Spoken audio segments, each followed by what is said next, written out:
Assalamualaikum warahmatullahi wabarakatuh. My name is NAJWA and we are from Group 4. Firstly, I'm going to introduce background of Malaysia Airports Berhad. Malaysia Airports Holding Berhad, or MAHB, has a rich history spanning several decades. It began its journey in 1992 when Malaysia Airport was transformed from a state-run operator to a corporatized entity. Subsequently, in 1999, Malaysia Airports became the first airport operator in Asia to go public. Presently, MAHB manages a network of 39 airports across Malaysia, facilitating various services including domestic and international travel. MAHB manages 5 international airports, notably Kuala Lumpur International Airport (LIA). The company oversees 17 domestic airports strategically located across Malaysian states. In addition to the main airport, MAHB operates 17 short take-off landing. Lastly, they also have international ventures. Based on the annual reports and financial statement of Malaysia Airports Holding Berhad, there are two major types of asset owned by the company, which is current asset and non-current asset. Current asset including cash and bank balance, trade and other receivable, as well as other current asset. For non-current asset, they have property plant equipment, for example terminal building, runways, uprun, baggage handling system, aero bridge, and air traffic control towers. They also have land and commercial buildings. For intangible asset include computer software used for operation. Lastly, long-term investment in equity, securities, and debt instruments. MAHB accounting treatment are based on their asset. They recognize all of the asset at cost. All depreciation and amortization are calculated using straight-line method. Impairment loss is also recognized when recoverable amount is lower than carrying amount. Specifically, PTE are stated at cost less accumulated depreciation and impairment loss, while investment property are stated at fair value with gain or loss at profit or loss. On the other hand, intangible asset carried at cost less amortization and impairment loss. Assalamualaikum warahmatullahi wabarakatuh. My name is NORNAJJATIE SHARMILA Muhammad. I would like to present about AirAsiaX Berhad aircraft. AirAsiaX Berhad is a medium to long-haul airline operating primarily in the Asia-Pacific region.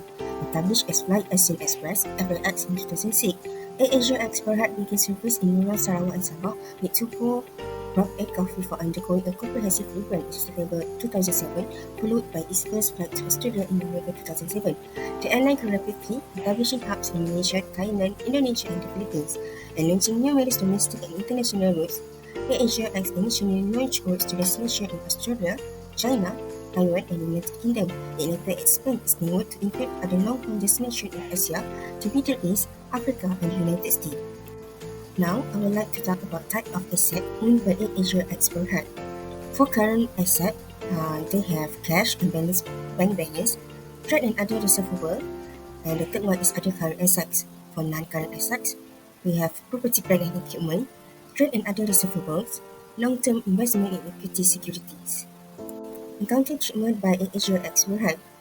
For property, plant and equipment, which is PPE, AirAsiaX Berhad initially recognized at cost. Subsequent to initial recognition, PPE are stated at cost less accumulated depreciation and impairment loss. Depreciation is calculated using the straight-line method to allocate cost over estimated useful life. Impairment loss is recognized if the recoverable amount is lower than current amount. The next one is for investment properties. Investment property, which in subsidiaries, associates, and joint ventures are initially recorded at cost. Subsequent to initial recognition, investment property are stated at fair value with gains or loss recognized in profit or loss.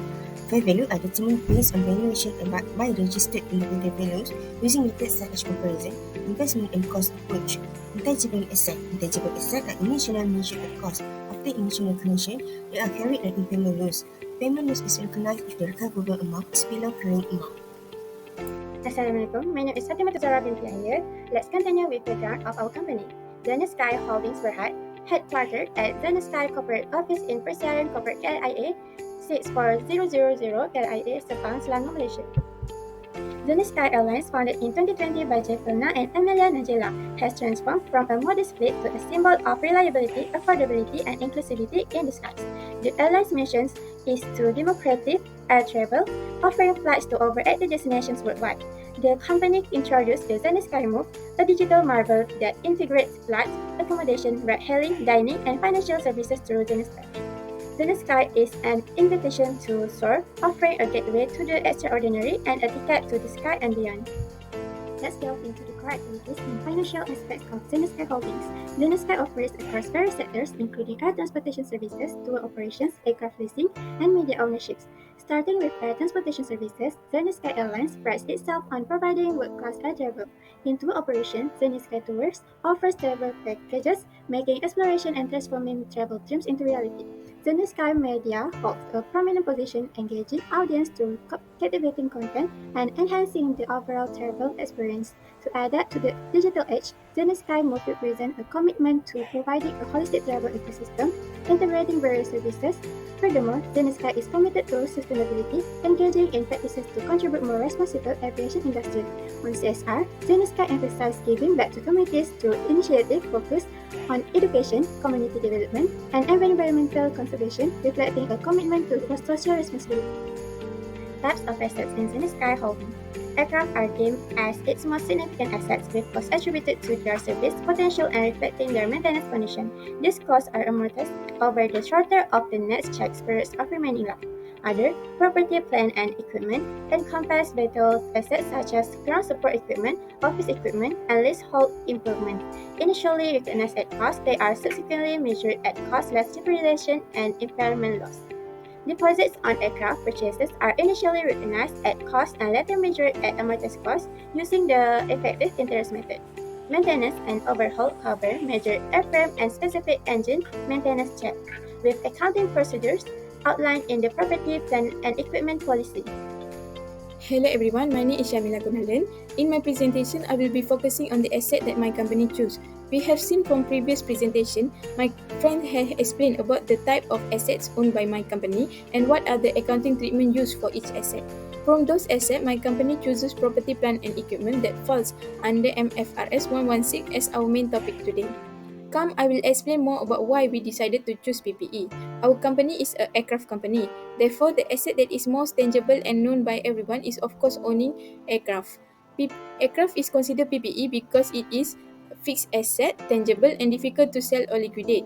Formula for PPE can be simplified as the gross PPE plus capital expenditure minus accumulated depreciation. Accounting treatment used for analyzing our PPE is initial measurement and subsequent measurement. However, we have to identify the recognition part of PPE. First, the aircraft must be possible to measure cost of asset and also have future economic benefit flowing into the entity. Now let's look into the initial measurement. Initial measurement is crucial to identify the exact purchase price of our PPE. This includes site preparation, shipping, handling, as well as installation. For example, when my company decided to hire few engineers for inspection, the fee of engineers need to be added to initial measurement as cost of PPE. Lastly, about the subsequent measurement. For easy understanding, after initial measurement, PPE can be treated whether using cost model or revaluation model. Cost model is model where PPE cost less impairment, less depreciation. Revaluation model is about if fair value can be reliably determined, the asset is held at a revalued amount which is equal to its fair value on the date of revaluation less any future depreciation and impairment. In subsequent measurement, we also will look into the depreciation and how revaluation works.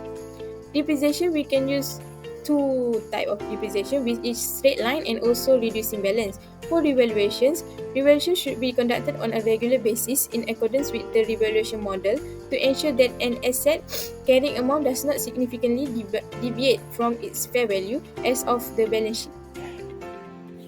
Assalamualaikum. My name is Daniela binti Muhammad IDZAHAR.